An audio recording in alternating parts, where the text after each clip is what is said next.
Do you think Brian Daboll is on the hot seat? Do you think that I know Joe Shane is? I'm sorry, I know that John Mara's come out and said we're not firing either one of those guys. Say we do finish 3-14, is it possible that he's gone next year? Yeah, I don't think he's on the hot seat right now, but if they finish 3-14, that could change. I think it's really dependent on what happens coming out of that bye week. I think that the Giants ownership probably feels like this game in Germany, it's an international stage. They value that sort of thing. The Giants have a history of playing well in Europe. Like that's very important to John Mara and ownership.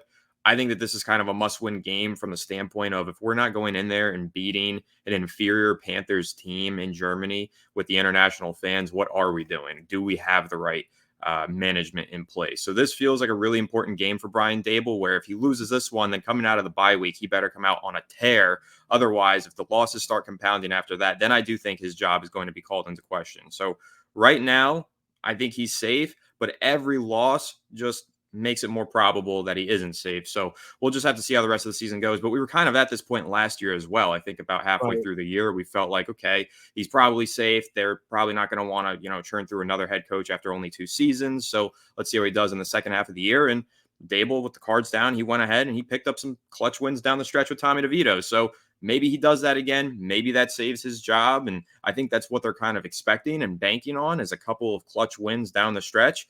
But from the perspective of a Giants fan, are those wins clutch wins? Does that actually help the New York Giants, or does that hurt them in the long run with their draft positioning? And that's a whole nother can of worms that Brian Daboll can't even think about that. He has to coach to win games and prove that he deserves his job. But for Giants fans, it's just really tough to kind of weigh the pros and the cons and, the benefits of, do we want Daboll back? If so, we want him to win games. But at the same time, we want a high draft pick so we can get quarterback. So it's just a really uncomfortable position to be in for a Giants fan.